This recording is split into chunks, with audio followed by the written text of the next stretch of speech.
Em nome do Pai, do Filho e do Espírito Santo. Amém. Ave Maria, cheia de graça, o Senhor é convosco. Bendita sois vós entre as mulheres, e bendito é o fruto do vosso ventre, Jesus.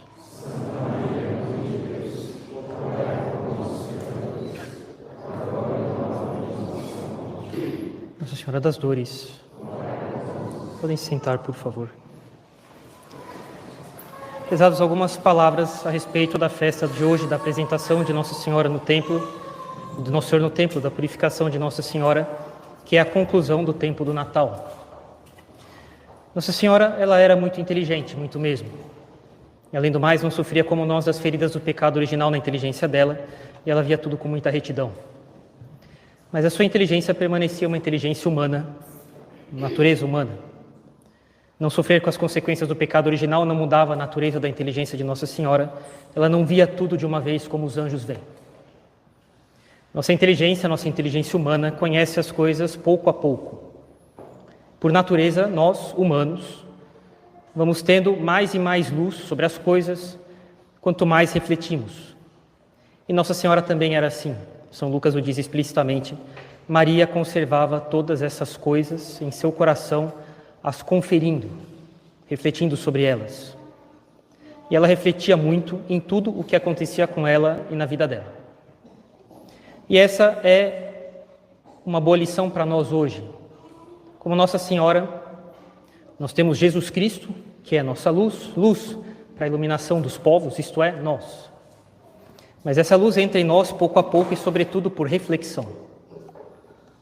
E a principal e maior característica da luz é que ela torna nítido o contorno dos objetos. Nós os vemos e os distinguimos com precisão. E até, para ser um pouco redundante, nós os vemos com clareza. Quando queremos saber se alguém entendeu bem uma questão, uma explicação, nós perguntamos: ficou claro para você? Ou a pessoa então nos diz, quando compreendeu bem os pormenores de uma questão, agora ficou claro. E se está claro, é porque então agora ela tem luz. Claro que não tem luz de verdade dentro da inteligência da pessoa, é uma capacidade imaterial, não existe luz real, luz no sentido estrito, dentro da pessoa. O que aconteceu com ela é que houve um aumento da sua capacidade de compreensão das coisas, um aumento de nitidez dos problemas. As características das coisas, as relações entre as coisas ficaram mais bem delimitadas, mais nítidas, de modo semelhante como a luz. Quanto mais luz, mais nítidos os contornos dos objetos, mais claro o que cada objeto é, mais claro onde cada objeto está em relação aos outros. O que a luz faz no mundo material, a verdade faz na nossa inteligência.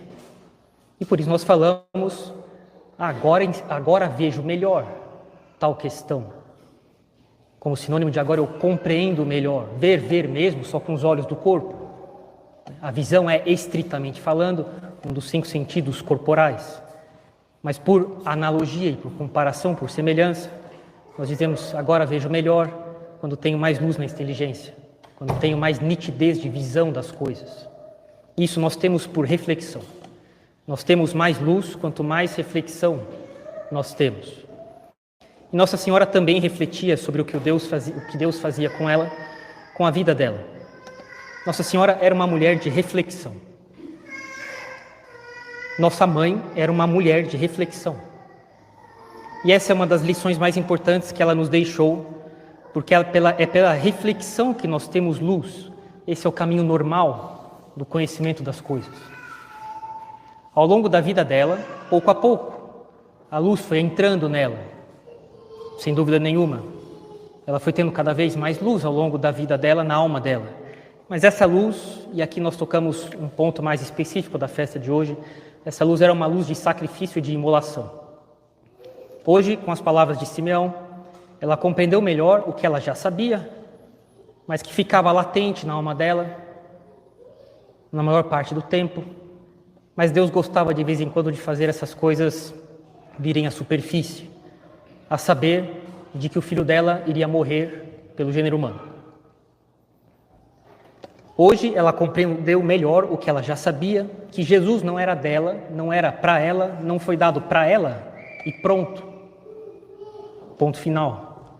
que ela não tinha direito de descansar nele como se fosse uma posse dela, uma propriedade dela. As mães falam, esse é meu filho.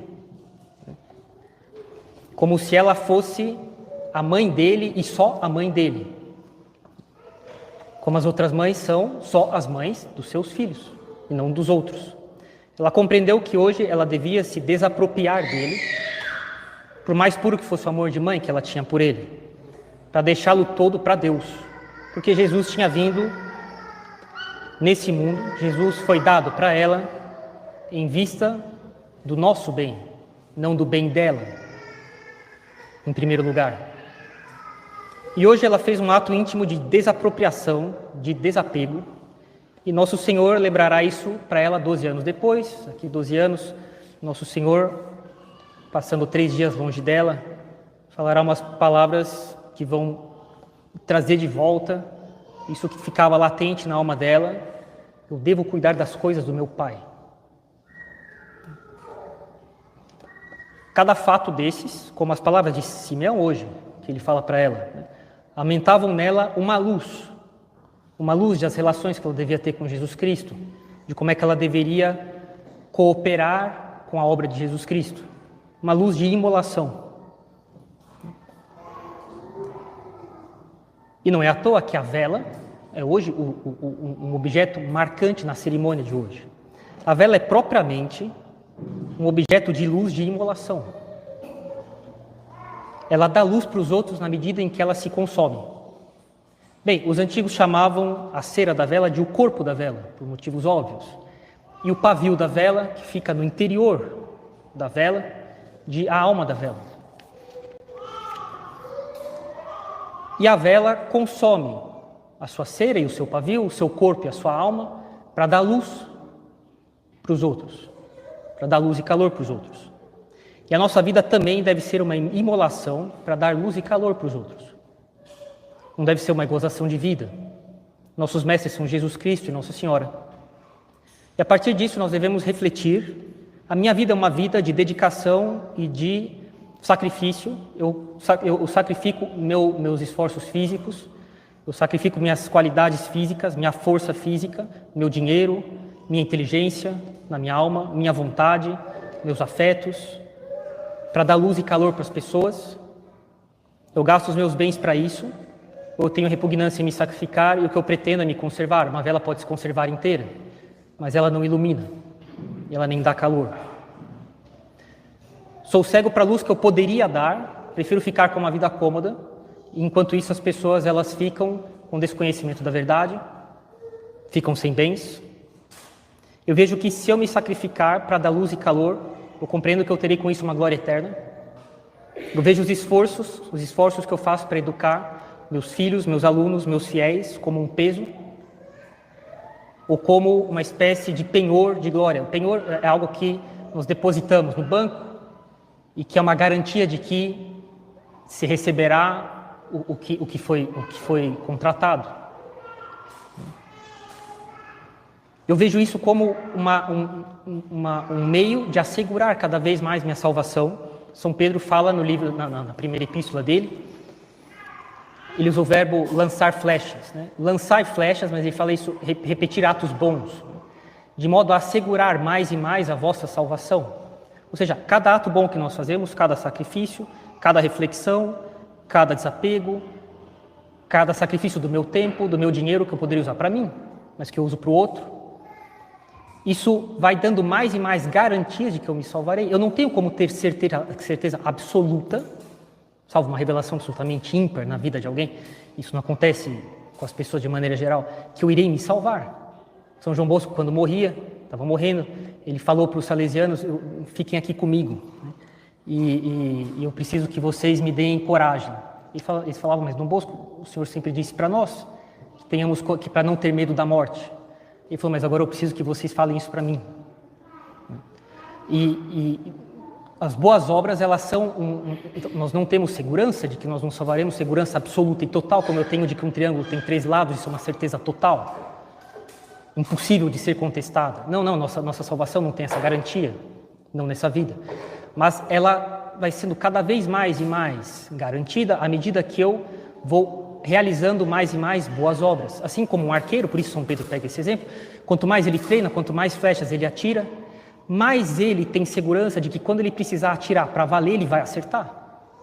E ele pega o arco e ele mira e ele tem certeza e segurança de que ele vai acertar. Ele não tem uma hesitação. Ele treinou tanto que isso lhe dá uma segurança praticamente total, mas ainda que não seja, de que ele vai acertar. E eu vejo esses sacrifícios que eu faço consumindo meu corpo, minha alma, minha inteligência, minha vontade, meus afetos, meus apegos, meu dinheiro, meu tempo, como para educar os meus filhos, meus alunos, meus fiéis, para fazer o bem para as pessoas, como uma segurança cada vez maior de que eu vou me salvar. Eu vejo isso como um fardo e acabo fazendo as coisas de maneira tíbia. Eu tenho um olhar de que essas coisas são me colocar no seguimento de Nossa Senhora, me colocar como discípulo dela e de Jesus Cristo, que iam tendo uma luz de imolação. Bem, Jesus Cristo, Jesus Cristo não tinha mais luz, né? Mas Nossa Senhora sim. Uma luz de imolação, de que ela deveria tomar certas posturas em relação a Jesus Cristo. Ela foi compreendendo isso mais e mais, pouco a pouco, né? De que ela deveria ter sacrificar o bem mais precioso que tinha sido dado para ela, Jesus Cristo, porque não era dela, foi dado para ela, para nós, para nosso bem. Então, nós temos que ter um olhar de retorno, de reflexão sobre a vida de Nossa Senhora, sobre as lições que ela nos dá, de sermos fiéis discípulos dela, de Nosso Senhor. Agora que se encerra o Natal, esse período de luz, lembre-se, Jesus Cristo veio trazer luz para as pessoas, e que a obra da redenção, retomando o que foi dito lá no dia 25 de dezembro, né? Toda a obra de Jesus Cristo nada mais é do que uma iluminação constante das pessoas. A redenção é uma obra de iluminação constante, de fazer com que a luz da inteligência divina, que tem de maneira evidente diante dos olhos de Deus, da inteligência de Deus, as verdades mais sublimes sobre Ele, a Trindade, a graça, a redenção, o céu, a visão beatífica, de que essa luz agora vai começar pouco a pouco a entrar em nós. E como diz o profeta Simeão, será uma luz para os gentios. Os gentios eram todos aqueles que não eram judeus. E para um judeu isso aqui é inacreditável. Como assim o Messias vem não só para o povo judeu, mas para todos? Ele vem iluminar todo mundo. Ele é a luz que ilumina todo homem que vem nesse mundo.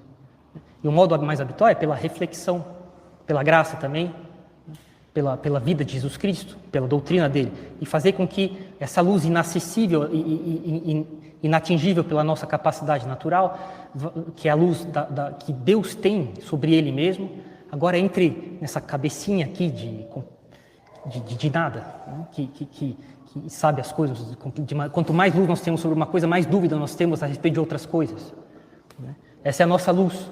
Quanto mais luz nós temos, mais sombra tem em outras partes do que nós conhecemos, né? Essa é a nossa luz, né? Nessa vida nós caminhamos num claro escuro, de quanto mais luz nós conhecemos sobre algo, mais dúvidas surgem a respeito de qualquer coisa que nós estudamos. As pessoas têm muita certeza, isso só é sintoma de que elas não estudam. Pessoas que têm muitas certezas o tempo inteiro sobre tudo, é sinônimo que elas não conhecem nada. Se elas de fato estudassem, elas veriam que o mundo tem questões que ultrapassam completamente tudo que elas poderiam imaginar.